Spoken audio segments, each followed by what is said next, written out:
Let's begin a game of Modern. Wonderful. I love being on the draw with this deck. I am playing Modern 8 Rack. So let's see what we got here. We got 3 Swamps, 2 Discard Spells, and 2 Racks. That seems like a keep. Oh, and our opponent mulligans. So that's like a free discard spell on top of it. Gotta love that.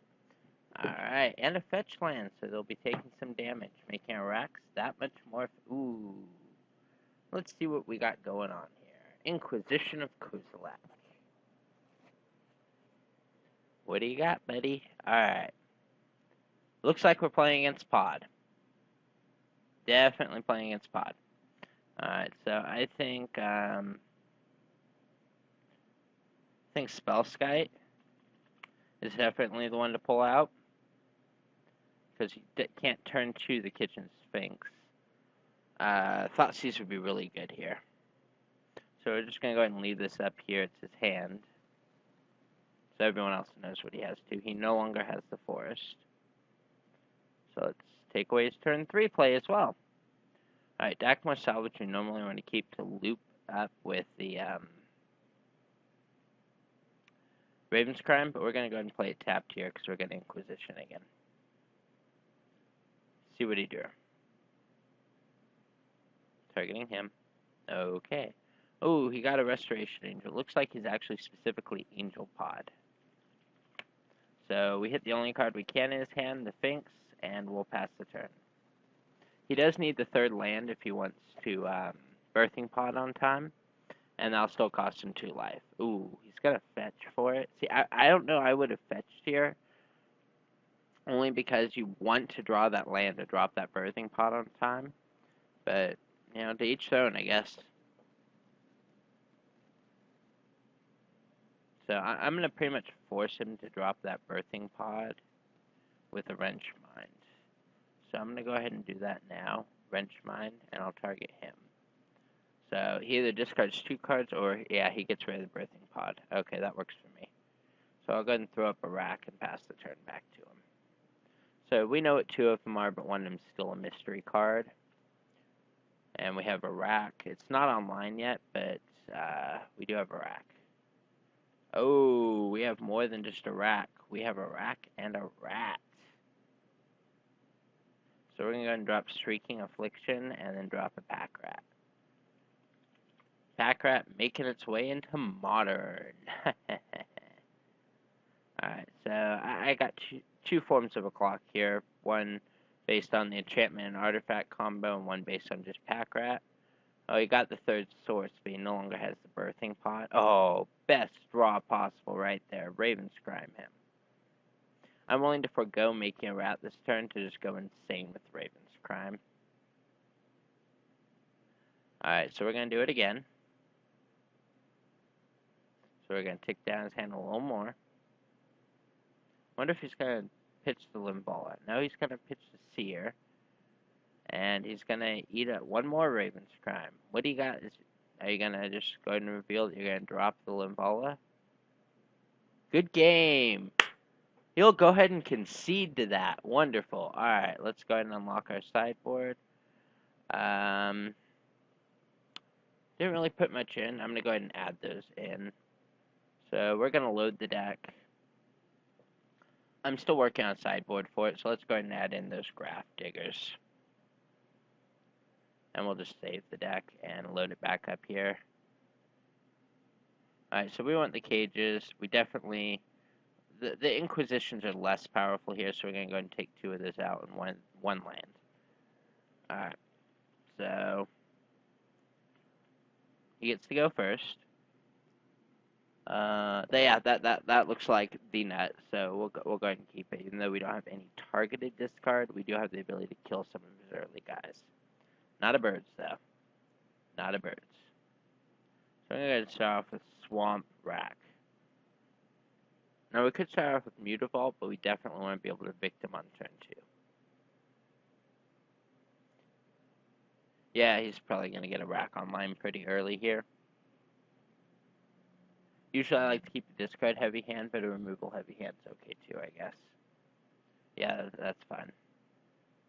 Alright, so the Sphinx will be a bit of a problem for the, that changes the math of things a little bit. Alright, so Snaring Bridge, you can still go infinite on life. Yeah, I think we dropped the Mutavault here and pass the turn. We don't plan blocking the Kitchen Sphinx,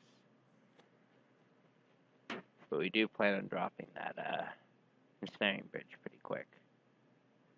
Probably after the Liliana, though. Yeah, Voice of Resurgence is fine. So he's definitely on the all-in aggro plan. There's your Borg. I think the smartest play here seems very counterintuitive because we're going to drop a Liliana and tick her up. But I definitely don't need more land, and I'll get that out of my hand. So, with any luck, he'll probably swing with everything at Liliana to just take her off the table. That would be, of course, the ideal result, because then we can cast Shrieking Affliction, follow it up with Ensnaring Bridge, and then he drop a land, and we're down to potentially 2 or less cards in hand. So, let's see what he goes with here. So, swing everything, and he is taking the Liliana off the table. Okay, that seems fine. 3 for the Witness. He's going to grab a land. He's going to grab a land. He's going to grab Township specifically, which is fine.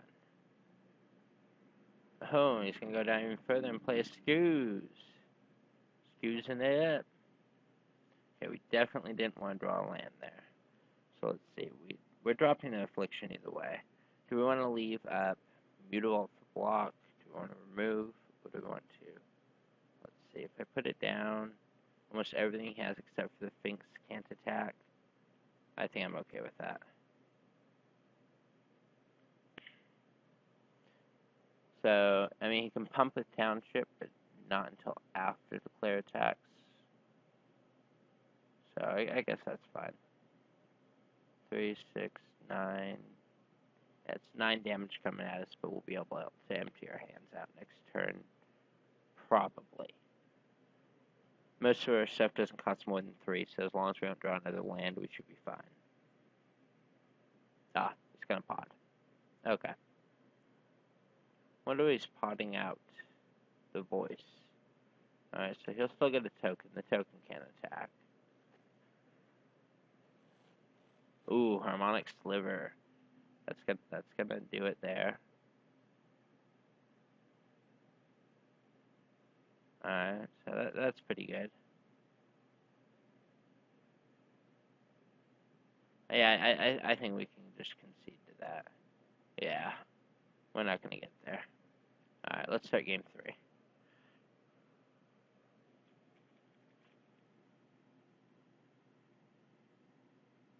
Alright, it may look like a one-lander, but we're gonna go ahead and keep it because we have the Thoughtseize, so we're guaranteed to be able to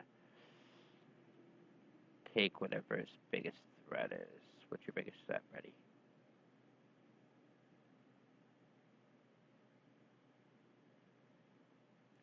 Okay, you got a bunch of stuff.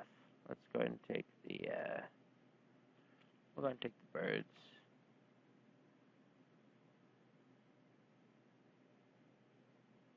And see where this goes. I would have really liked to been able to snag a pod there, but you know what? Can't always get what you want.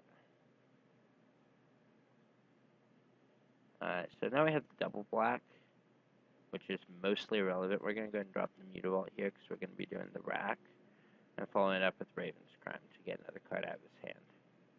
He's probably just going to pitch a land. He's got a couple extras, but he does need to get to 3 in order to cast that Kitchen Sphinx. 4 for the Resto, so yeah, he's just going to pitch the Resto. Which is fine. I mean, that's half of one of his combos, so that's not terrible. I can't even hit it with an Inquisition, so that seems fine. I cut that one of the reasons why I cut most of the Inquisitions, although in this particular scenario, he can hit most of what he needs to hit. So, okay, we're going to draw another land, which means I think we just go retrace Raven's Crime, targeting him. see if we hit anything we didn't know about. Played the Misty, played the Temple Garden, so we know about 3 cards in his hand. That seems okay. Oh, he pitched the Woodland Cemetery. Okay, so now we know 2 cards in his hand. And I think here it's okay to just run out the Pack Rat and pass it back to him. He won't take any damage from the rack, but he doesn't really need to. I think I can just outrace him with rats at this point. I have 3 mana to make a rat, and he can't really drop too many cards in his hand. That rack's a very realistic clock. So, all depends on how fast he wants to hurt himself here. I know 2 of the cards in his hand, but not 3. So he will definitely want to have a land, and he does. And he's going to bolt himself. So that's going to make our clock a lot faster by him just going ahead and bolting himself for a Temple Garden. But he probably needed that double white. Ooh, he wanted to take out the rack. Okay, that seems fine. Rack seems largely irrelevant when we're all in on this plan. Alright, so, I don't love that idea, but I think I'm okay with Thoughtseize. Even though it doesn't make me another rat, it will limit how many cards are sent. Linvala. Ooh, Linvala. Linvala can hold me down, but really can't do much. Chord's gonna be good. Let's go ahead and grab the Chord, because I have the kill spell for Linvala.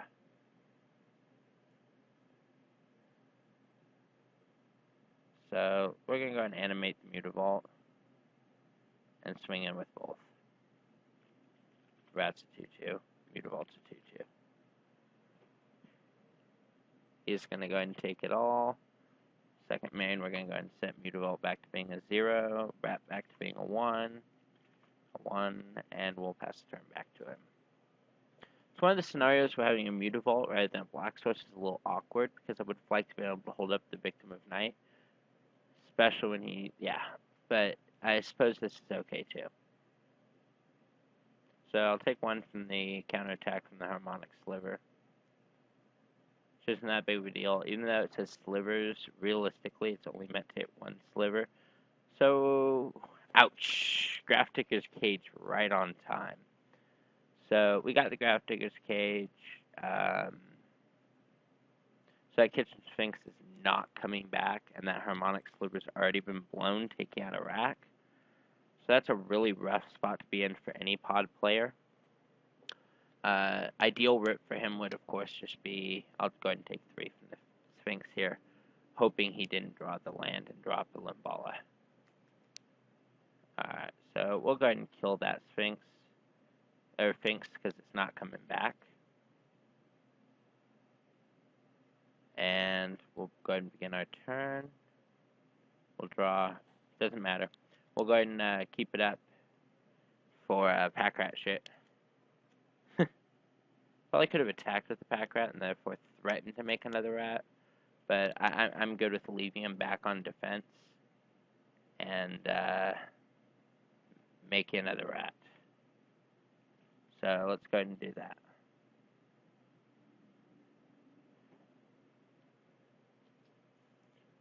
Ooh, he's going to be able to drop Linvala. Alright, that's fine. All in all, Linvala is not the scariest thing, especially when we just go ahead and rip and Snaring Bridge. So yeah, Linvala is not the scariest thing we could be facing down right now. Kind of sucks that we don't have that Shrieking Affliction, but we needed it to block that Sphinx. Life totals are relevant at this point. Played the Noble Hierarch, which is an interesting choice considering he knows that I have cards in hand matters cards. So I'm going to go ahead and drop a second Ensnaring Bridge and pass the turn back to him. Cool thing about Ensnaring Bridge is I can eventually just draw up to enough cards to allow my Pack Rat to attack, but I still don't need him going infinite on me in the meantime. So he attacks with a 0-1. With Exalted, it will hit me for 1, so I guess that makes sense. But the second I can leave up that Mutavault, he's not able to do that anymore. Alright, so instead of jam me another Grafdigger's Cage. I think I'm just going to pass the turn.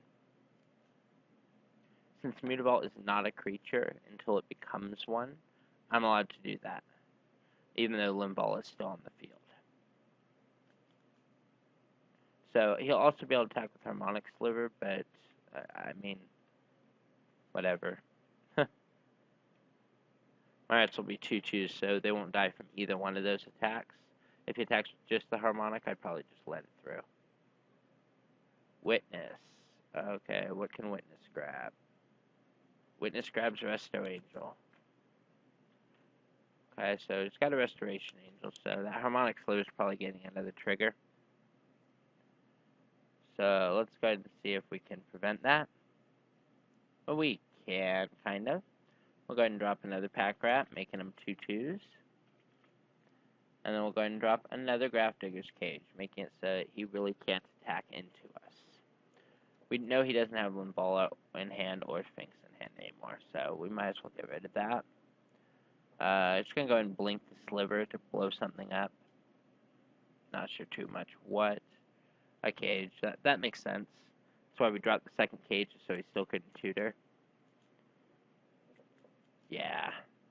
So right now we're on the natural rat plan, and we're getting there with the natural rat plan, which is hilarious. So we're still on the natural rat plan at the moment, but yeah, the natural rat plan is looking pretty good right now. So to kill him, you'd have to block with most of your stuff. I don't really think you can go infinite at this very moment. This version doesn't play Kiki-Jiki, so he can't just rip Kiki-Jiki off the top. And even if he did, he'd be short of red mono too. But let's see. Definitely it's Malaria style. There's Malaria. Haha, almost like I called it right off the top, right?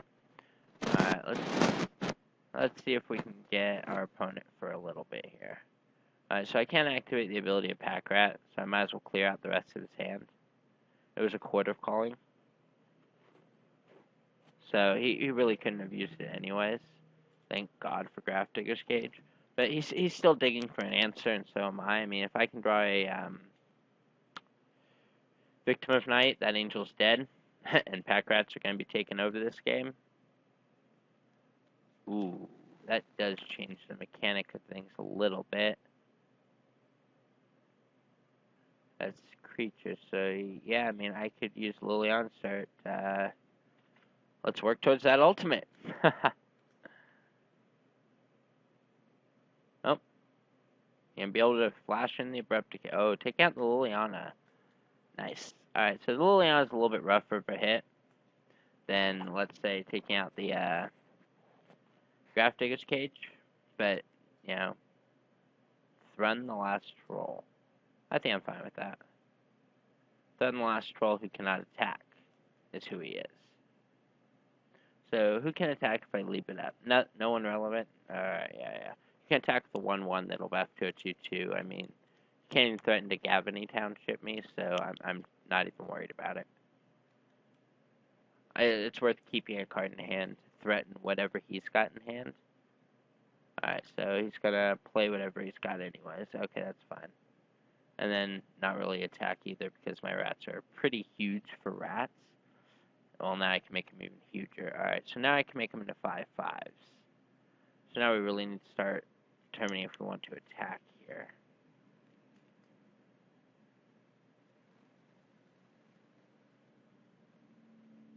See, I think we're in an okay place to just wait and see if we can peel a rack.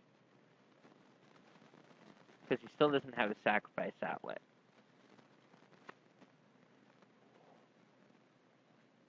Birds can start pinging me away for one, though, so that's kind of annoying. Hitting me for 2 a turn. That's fine. Alright, so we ripped the Lily. I'm going to drop the Lily. I'm going to set Crownless Green on it to... set to 4, I can't find. Because he might swing at it, he might not.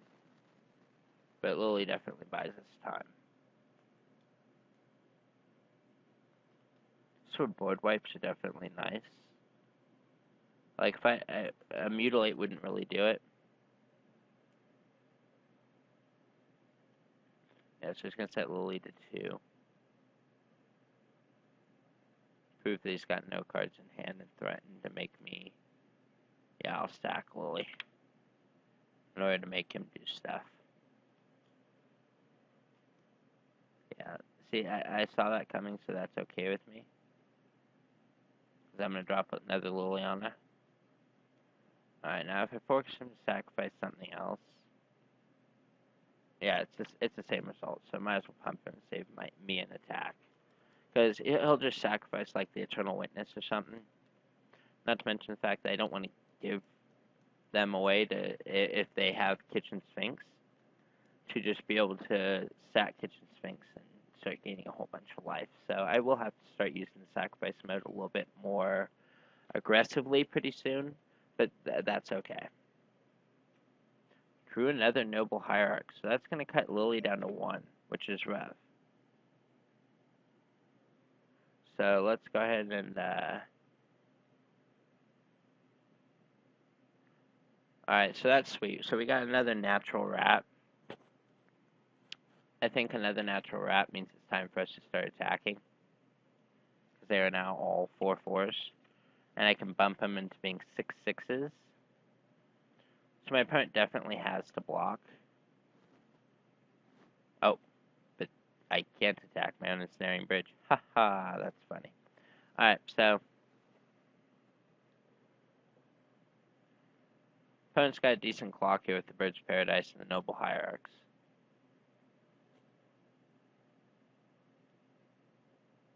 Taking Lily off the table. A Lily Ultimate's got to be something he's afraid of. All lands in the world. Oh, I got it too. Alright, but I'm not sure if that's actually what I do now. Yeah, I mean, I can't attack with the bridge in play, so let's just go ahead and start building up our hand again. I definitely want to hold up the Victim of Night in case there's actually a better option than that birds to hit. But I'm fine with just hitting the birds if there isn't.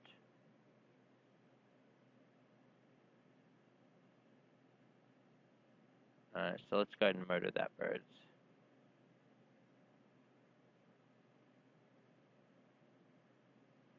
So I will not be taking any damage this turn.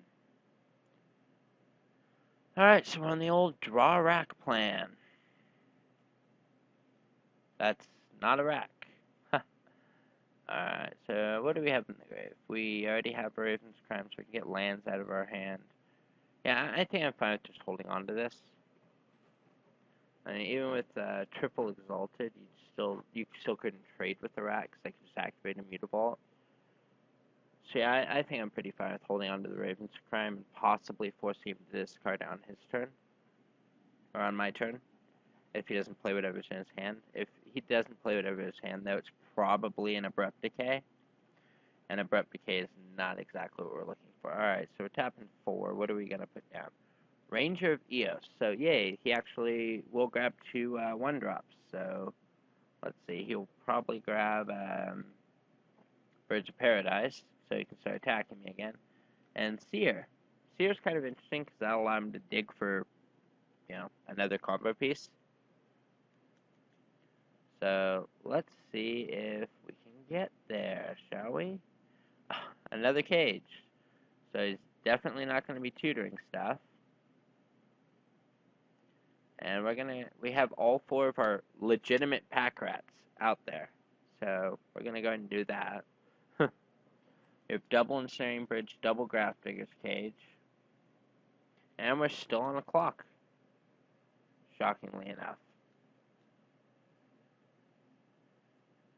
Ironically, we would have already been dead had he not gone after our Lilianas. But I suppose he had a reason for not wanting to go after the Lilies. Alright, so... We only run 2 Victim of Night, so I think we can call this one a game. But you know what? That was